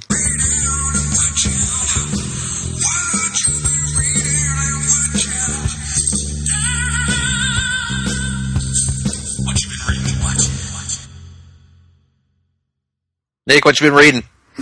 Nothing. I have been reading 1994's 0 Hour. Ah, yes. Crisis in Time, in preparation for my appearance on the DC Post-Crisis Management podcast here in, a very short period of time, the next week or so. And I believe I've gone cross-eyed. Can't wait to hear more about that. Indeed. Well, other than that, I haven't been reading anything.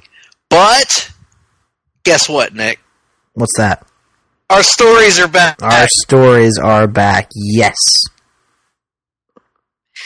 And the first of our stories to come back occurred last week with the season 5... 4? 5. 5? Yes, because it was Reverse Flash, Zoom, Savitar, the Thinker. Yeah. So 5. Premiere of The Flash. Yes. The point is The Flash is back, damn it. The Flash is back, for God's sake. The numbers are irrelevant, for God's sake. And unlike most season premieres in the Arrowverse, there is no passage of time from the ending of season literally seconds 4 later. and the beginning of season 5. It takes place seconds later as Barry Allen, this is no spoiler here, Barry Allen and Iris West have encountered their daughter from the future, Nora. And Nora's got a bit of a problem. She is stranded in the past, or so she says. And also has directly interfered in the present course of events, which could set off a chain of events. We don't know. It is addressed in the episode, and other things are addressed as well, Nick, including a return to the perpetually teased disappearance of the Flash in the future in a crisis event, Red Skies included. That famous newspaper headline that goes all the way back to the first season. We catch up on all of our familiar characters. There is no Wells yet on this season. I suspect we will see a Wells later in the season, hopefully soon. But we get to catch up on everybody else's status quo.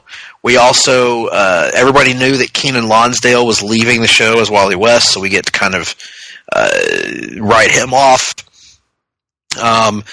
And also a very brief glimpse at who will at least initially be the big bad of this season, Cicada. But overall, I thought this was a fun and fast-paced opening to the season. Not very action-packed. I know my mom actually didn't like this episode very much because there wasn't much action in it, but I really dug it because I liked getting back to the basics of the Flash to a degree. Back to the basics of love. And I particularly liked seeing Barry. Now, he did mope a little bit in this episode, but seeing Barry get to have fun at the end and get to smile again, because that's one of the big things that I miss about Flash Season 1 is just how much fun Barry Allen had being the Flash. Right. And he hasn't really had much chance to enjoy being the Flash because it's been one tragic event after the other. So I'm hoping that we get a good dose of that this season. Not all the time, obviously. I don't want it to be happy-go-lucky slapstick hour, but right. But, a little bit more of that this season would be cool. And I thought this was a great start to it. I think it gives Iris an interesting story of where she is trying to figure out why her daughter is avoiding her to such a degree. Nora is a great addition to the cast, I thought, which I would say that this show, more than any of the others on the CW, has a pretty much flawless record in terms of casting people. Their casting has been outstanding from the get-go, and they nailed it again with Nora. Just a really good palate cleanser to set up this new season. Yeah, the only concern I have is with her coming on as a full-time, or seemingly anyway, a full-time cast member for the time being. We've already seen Wally has kind of already departed, which is frustrating considering he's not really going to be on Legends a ton this season. I just worry that they are going to struggle with the ensemble the way they have at times and shortchange, Ralph Dibny, in particular, is a concern of mine. Not much to do for Ralph here in this opening episode, but those are minor concerns. For the most part, I really enjoyed the episode. I think Nora brings something interesting to it, and like you, I'm intrigued to see where they go with the Crisis mystery being reintroduced. Now, here's the question I have for you. Do you think the Crisis being reintroduced is going to play a factor this season, as in potentially this season's crossover or later in the season? Or do you think this is, like I do, that this is a build to something even greater down the line? I'm thinking next season's crossover. That's what I'm thinking too. Yep. I think next season is going to be your major crossover. That, again, I'm going way out on a limb here probably. I think next year's crossover is where they're going to combine all the universes into one. I agree. I think you're going to get Supergirl and her world combined into the Earth, quote, Earth One. I think Black Lightning, well, maybe not, but I think Black Lightning will be integrated as well into that universe rather. as a result of the crisis. I think it's going to be awesome. But we got a long way to go to get there. We have to make sure none of the shows get canceled in the meantime. So, good stuff on The Flash. And that brings us to Black Lightning, which also saw its season 2 premiere this past week. Picking up... And it's interesting, I don't remember, has it been confirmed if this is going to go the full season, or is it a short season again? I don't know. I haven't read. Because last time, remember, they held it for a mid-season debut, and then it ran through the end of the typical CW season. And this time out, it's starting, alongside our other big shows. So I'm wondering if this is a full order or not. It's a good question, especially with Batwoman joining the slate of shows. Yeah, but that probably won't, be until next year, until 2019 at the earliest. Oh yeah, good point. Yeah. Because they're doing the backdoor pilot in. Tell me more about this backdoor pilot. Yeah, they're going to do the backdoor pilot in the crossover, so probably be some time. The answer to your question is I don't know. Mm-hmm. I just don't know, and so we'll have to see how it goes. But regardless, we get the start of this new season, and already it starts out different from last season with this what appears to be a comic book style approach to story arcs. Mm-hmm. The opening story arc is going to be called The Book of Consequences. And this first episode was Chapter 1, Rise of the Greenlight Babies. And there's this awesome framing sequence, Nick, at the beginning of the episode that sets it up like a comic book. And it's got a great soundtrack, which the show has always had. But in addition to that, setting up this almost Quentin Tarantino style 70s homage opening sequence, which I thought is one of the best things this show has ever done. One of my favorite intro sequences, maybe in the history of the CW, in terms of something that just got me pumped to the point where I was somewhat skeptical of how they'd follow up season 1, and I was 100% sold on this season just after that opening, maybe 3-4 minute sequence, concluding with a killer fight scene that included a shocking death, Nick, right out of the gates. Mm-hmm.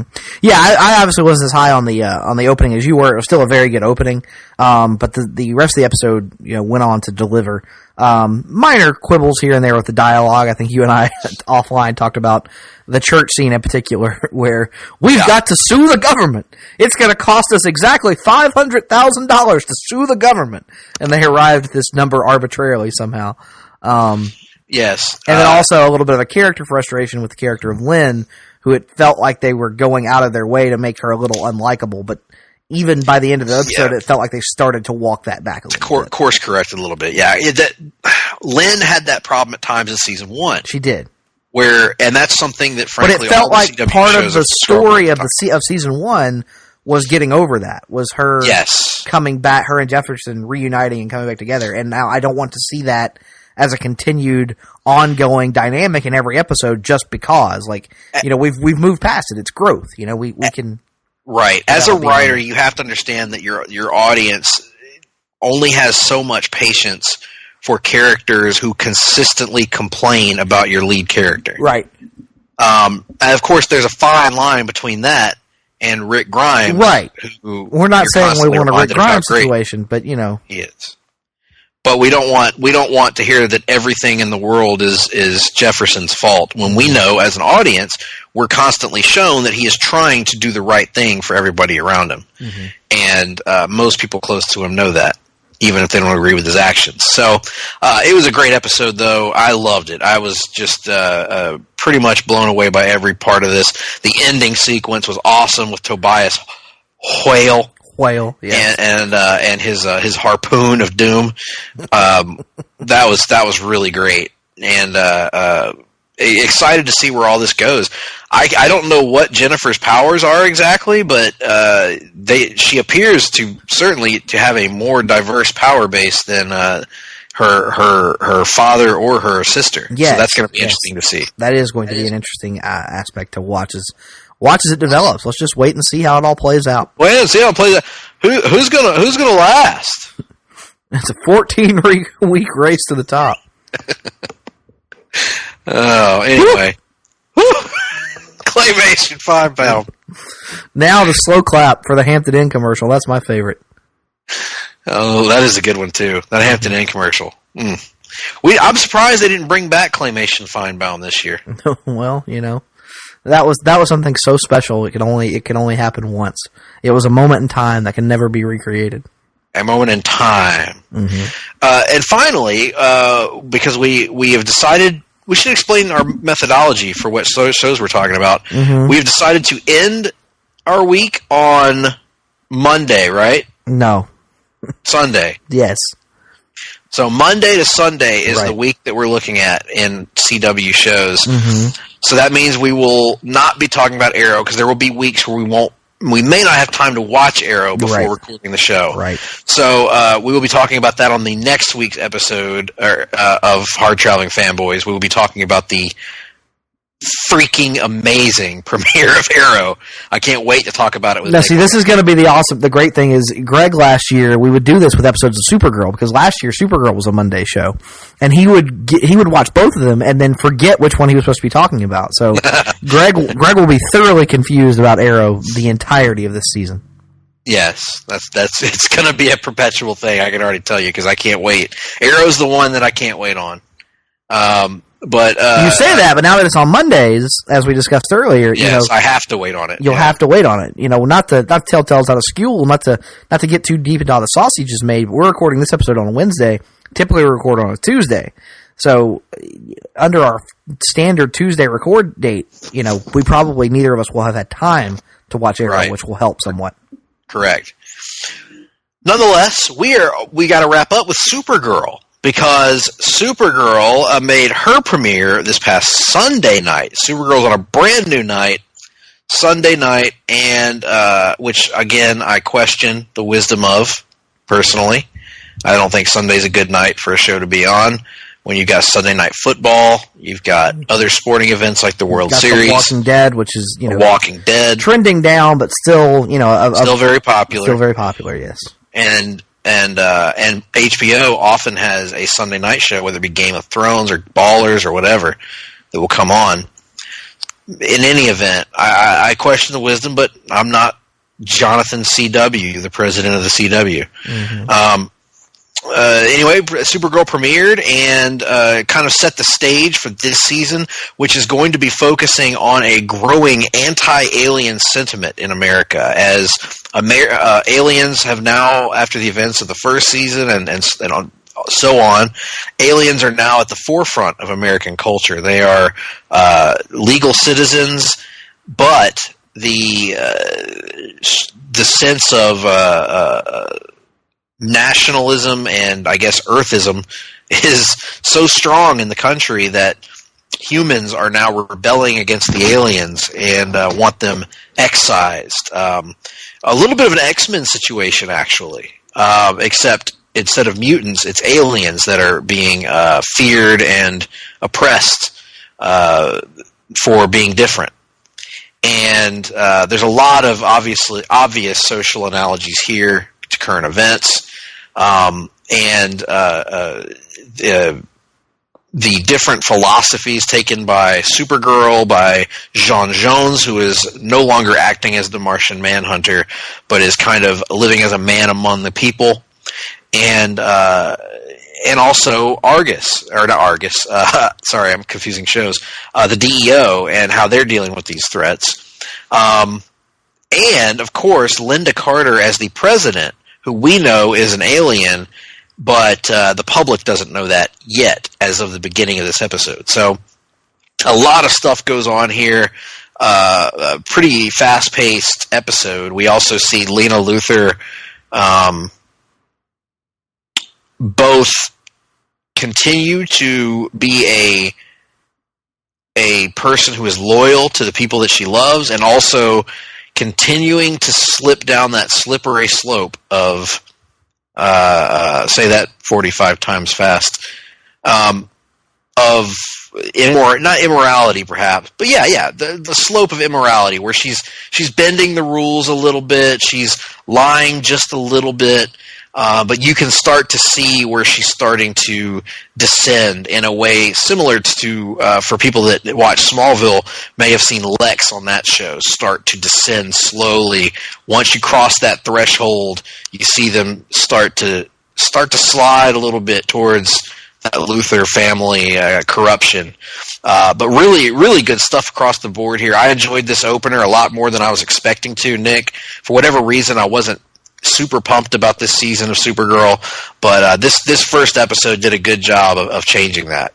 Yeah, I enjoyed it very much as well. I thought, clearly with the alien plot that they're going with, they're attempting to, have a bit of real world commentary. And anytime the CW shows attempt to do that, there is a tendency to lay it on a bit heavy, to come on a bit strong with your message. And I thought there were times here where it was a tad bit ham-fisted, but altogether, I think it's an interesting subplot to tackle, and I am somewhat intrigued by this Kasnian Supergirl that they teased once more at the close of this episode. So, like you, I thought this was a pretty good start to the season, and I'm interested to see where they go from here. Yes, when the CW shows try to get political, you go between, or get more ham-fistedly political, you can get on the good side, the Arrow gun control episode, or on the bad side, the Supergirl gun control episode from last year. Yes. So this was definitely closer to the former, so that's good to see. Big fan of it. Interested to see where it goes. Now, let's rank them, Nick. All right. I'll go first. I got it. I got it Black Lightning, I've got it Flash, and I've got Supergirl. I've got Flash, Black Lightning, Supergirl. Very good. The standings begin. But I'm not done, Nick. Because also on Sunday night... I'm done, but you're not done. So let me just sit over here and... you're not done either, Nick. Take me a little siesta. No, you're actually not done. Remember? You watched something else. I did. Damn it. Go ahead. So, I watched episode 2 of season 9, or 8? 9, of AMC's The Walking... Is it 9? I don't know the answer, and I don't care. Continue. The new season of AMC's The Walking Dead. It's Walking Dead month. We reviewed the season premiere last week right here on Hard-Traveling Fanboys. Find that in the archives at placetobenation.com, ptbnpop.podbean.com, or on iTunes. How'd you like that, Nick? Get your chapstick out, Bruce. I wasn't there. The season 2 of this season of The Walking Dead, I know last week we were kind of ho-hum on the premiere. Both of us thought it was pretty good. Not enough to hook us back in. Certainly for Nick, it wasn't enough to hook him back in to the series. Well, it doesn't have to hook you back in. You never left. Well, you didn't either until this past episode. No, but you have to understand, I only watched last week's episode because we had Walking Dead month. I had no intention of actually... I had deleted the show from my DVR. It has no place on my queue anymore. My decision was mostly made. It would have taken an all-timer episode to get me to come back in. Yes, it would have taken a new The Grove. But and while this episode was not The Grove, I wish that this had been the season premiere in many ways, because this episode of The Walking Dead was awesome. I was blown away. I thought it was the best Walking Dead episode in... Maybe because my mind is clouded by how much I hated the finale last year, I felt like it was the best Walking Dead episode in a long time. It was an episode that, to me, gave me all kinds of new hope for where this season can go, because it was a step back to when the show handled things in a much more clever and nuanced manner. There was no black and white this is right, this is wrong.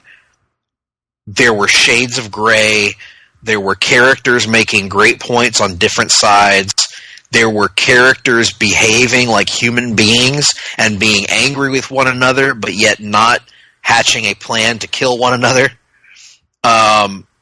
This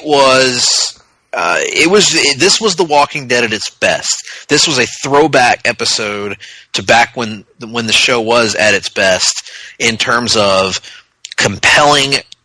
When The Walking Dead's at its best, there doesn't need to be a lot of action because you're interested in what the characters are saying. And I think for a long time, we haven't been interested in what these characters are saying because they behave oddly, they change their minds off camera, they behave in ways that are only there to serve the plot rather than the character. This is setting up to be a very character-driven season, and a season that is not going to make any of the decisions easy for any of these characters. Natural conflict with some societal comparisons, doing a very good job of making a political point in a subtle and nuanced way. It was a great episode. I really enjoyed it. And in addition to being great from a character standpoint, all that, the action that was there added up to probably the grossest episode of The Walking Dead since the deaths of Glenn and Abraham at the hands of Negan. There was a scene involving Aaron in this episode that was among the grossest things I've ever seen on The Walking Dead. It was just stomach-churning stuff. And great acting as there always is on this show. So for me anyway, this episode went a long way towards actually providing hope for the rest of this season. I thought it was excellent. I think the new showrunner, Angela Kang, should be applauded for what she's doing in terms of cleaning up the mess of the 2-year-long Negan saga. And I hate to say that because I like Negan and I like Jeffrey Dean Morgan a lot, but clearing a little bit of that mess up and righting the ship in a way. And I know that it's not going to matter to you, Nick, but I just have to say for somebody that has been burned by this show so many times and has been so negative on this show and how it's gone the last couple of years, this was a real breath of fresh air, and I was happy to see that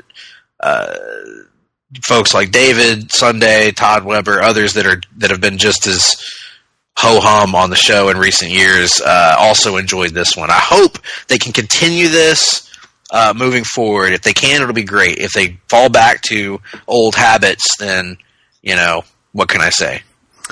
What can you say? Well, I'm glad to hear you enjoyed it, and here's hoping that it continues its upward trend and you continue to have reasons to keep watching the show. But you mentioned earlier that I also watched something this week, and I did. And I watched something that you've already given your thoughts on here on the PlayStation Pop Network as you joined Russell Sellers to talk about the first episode of the DC Universe streaming services Titans. Danielle drove back from Louisiana, so I had some time to lay there in the seat, and I pulled it up on my phone. I watched the first episode. Granted, it was on my phone, so probably not the best viewing experience, but I watched it nonetheless. And, we had talked about how neither of us were overly excited about Titans. Not because of disinterest in the concept, but because of disinterest in it seemingly virtually every creative decision they had advertised to us based on trailers and marketing material and whatnot. So I came into this with the lowest of expectations. And I have to say, based on those low expectations, those expectations were exceeded. Were they exceeded to a degree where I am now absolutely hooked and can't wait to see what happens next? Not necessarily. But they were exceeded enough that I watched the episode and went, hey, that was decent. It was fine. I was stunned by how invested I was and how much I cared about all the stuff going on with Raven. That was easily, far and away to me, the strong point of the episode. The other stuff was hit or miss. The dialogue was a bit clunky at times, but that's to be expected. Most of the other episode outside of Raven focused on one, Dick Grayson, and I thought this stuff was mostly fine. Didn't set my world on fire, didn't do a ton for me to really justify the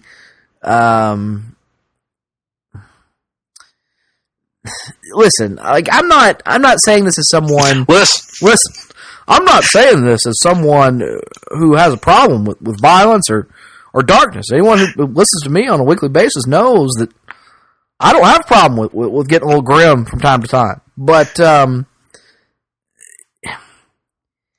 characters like the Punisher or characters like the early version of Oliver Queen on Arrow, or characters like, you know, the Red Hood, if they were ever to get there on DC Universe, warrant a level of violence and a level of grim that I don't feel like the character of Dick Grayson, at least in any incarnation that I've ever enjoyed, warrants. And so you have this alleyway fight scene that I understand, you know, partially what they were going for, to try and set up the idea that he's been corrupted by Batman in some way, but it still just felt a bit gratuitous. It felt like something they were doing just because they could, just because they weren't on a network, and it didn't really feel in keeping, for me anyway, with the character.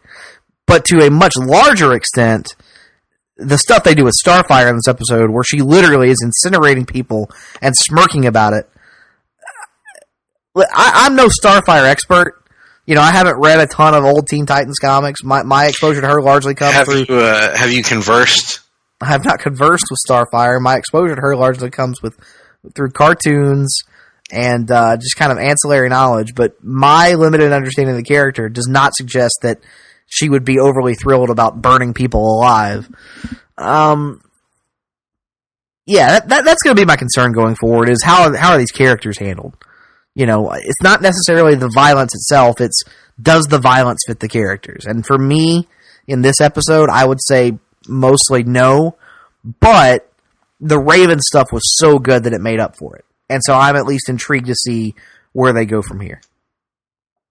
Very good. And some of those points I agreed with, some of those points I didn't. But to hear more, listen to the PTBN Pop Blast of our review of the first episode of Titans. I don't want to belabor any of those points. Good points all around, Nick. Glad to hear your view of it. And also glad that it at least slightly exceeded your expectations going in. Mine were so dirt low, and was pleasantly surprised. But again, not, you know, it ain't no Arrow or Legends or anything like that, but you know, maybe there's potential to perhaps become something not unlike something that you could confuse with being a show on that level. Mm-hmm. Nonetheless, that notwithstanding, nevertheless, I want to hit all my catchphrases. I got nothing else. Oh, but you have been playing something, have you not, Nick? Yeah, so, you know, we talked a few weeks back about how I was inspired by the Spider-Man PS4 game to go back and play some of my other favorite superhero games of all time. So I've been replaying the Arkham series, and got up to Arkham Knight, and I realized that I never actually finished some of the DLC from the game a while back. Specifically, the story-based DLC that actually added additional side missions into the game was one of the last bits of DLC that they released, and so I never got to play it. So I've been playing through Arkham Knight, and I have now played all the story-based side mission DLC, those being Mad Hatter missions, Mr. Freeze missions, Ra's al Ghul missions, and Killer Croc missions. And I must say, all four were excellent. I would say the Mad Hatter was probably the weak link of the four, with Ra's and Croc being about on the same level.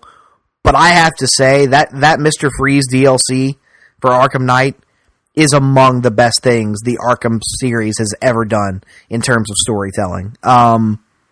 It does something with the character of Mr. Freeze and his status quo that I have not encountered. I'm sure someone somewhere has done it in a comic or a cartoon somewhere, but I've never seen it done.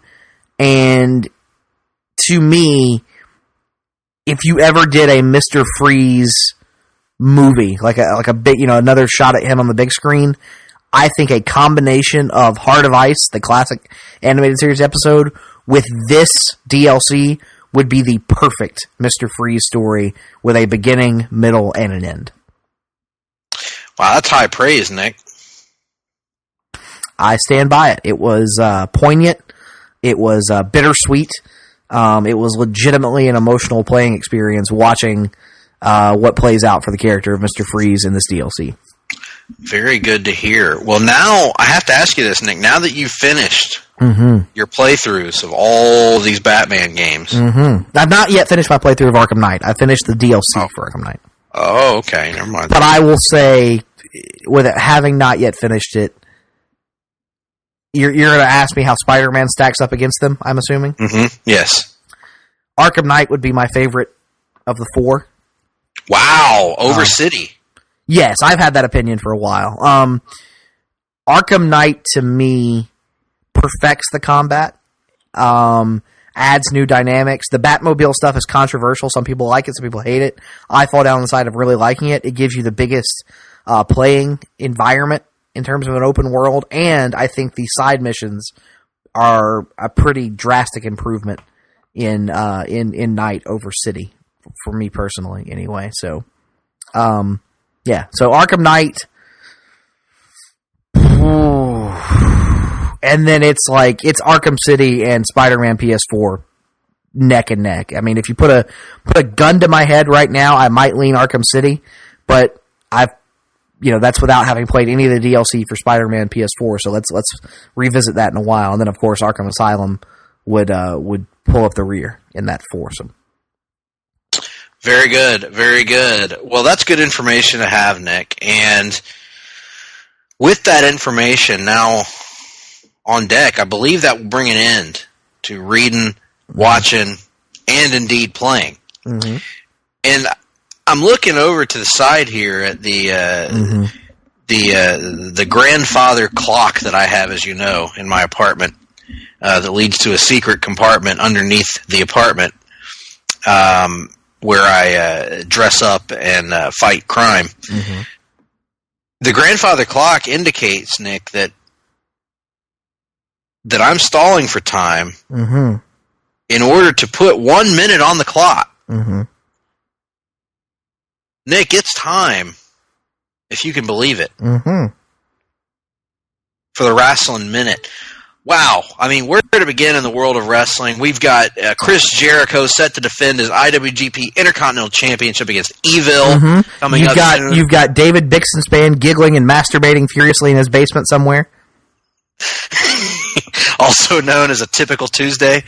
And you've got Middle Eastern countries dealing with WWE. You've got Shawn Michaels apparently coming out of retirement, or is he? We don't know what's going to happen.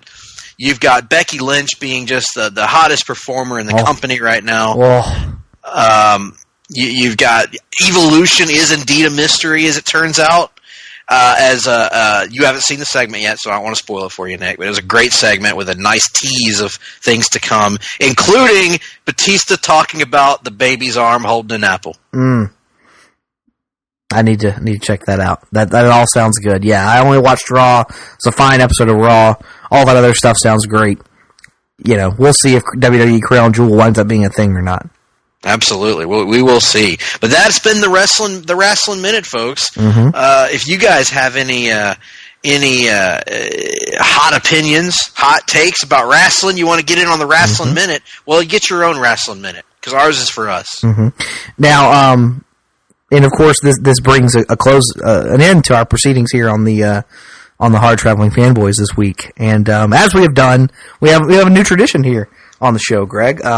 You might say it's a family tradition. It's a tradition that I think has really caught on already, and so we're gonna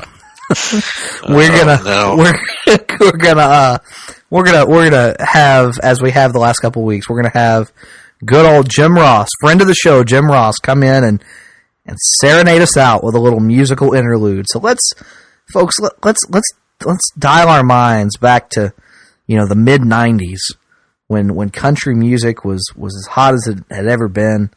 And let's think about, what it was like when we were all young girls and ready to lose our virginity for the first time. Well, before we get started on this, thanks for having me on the show again. I appreciate that. You can find me at the Jim Ross Report at a podcast dealer near you. Of course, you can find all of my barbecue sauces at Ingles supermarkets across the region. But most importantly, I want to say that this song I'm going to sing to you guys tonight, it means a lot to me because I was there once, riding in a car with Leroy McGurk. Now Leroy, he was blind.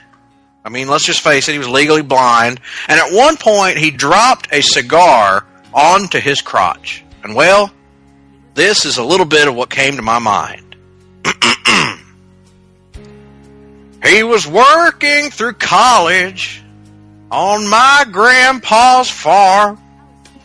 I was thirsting for knowledge, and he had a car. Well, I was caught somewhere between a woman and a child. When one restless summer, we found love growing wild. On the banks of the river, on a well-beaten path in the Mid-South Territory. Now, it's funny how those memories, they last. Well, that cigar on Leroy McGurk's crotch, it was like strawberry wine. And 17. This hot July moon saw everything. My first taste of love, mother. Oh, bittersweet. Green on the vine like strawberry wine. You know, I still remember when I was 30 and I felt old. My biggest fear was Cowboy fining me for being late to the arena. September was where I had nowhere to go. A few wrestling cards and letters and one long-distance call. Me and old Leroy, we drifted away like leaves in the fall. But year after year, I come to this place just to remember, that taste of strawberry wine and 17. The hot July moon, I saw everything. My first taste of Leroy McGurk's semen was bittersweet. Green on the vine. I told him to go to the doctor, and he said it was strawberry wine. Now, there's not done yet, folks, because the fields over Leroy's crotch have grown over now. It's been years since they've seen the plow. There's nothing that time hasn't touched. Is it really him now? Now I'm going to ask you this. Is it really him? Or is it the loss of my innocence? Now, you might think that it's the loss of my innocence. Then again, I might think it's him. And both of us can have those opinions, and they can be legitimate. Folks, it doesn't have to be right or wrong. It's bullshit. You can be a Republican and you do on someone's face, or you can be a Democrat and piss all over someone. It doesn't matter. What I'm getting at, the point here, is that it was like strawberry wine. 17, the hot July moon, saw everything. My first taste of love, oh, bittersweet. Green on the vine, like strawberry wine, strawberry wine, strawberry good God wine.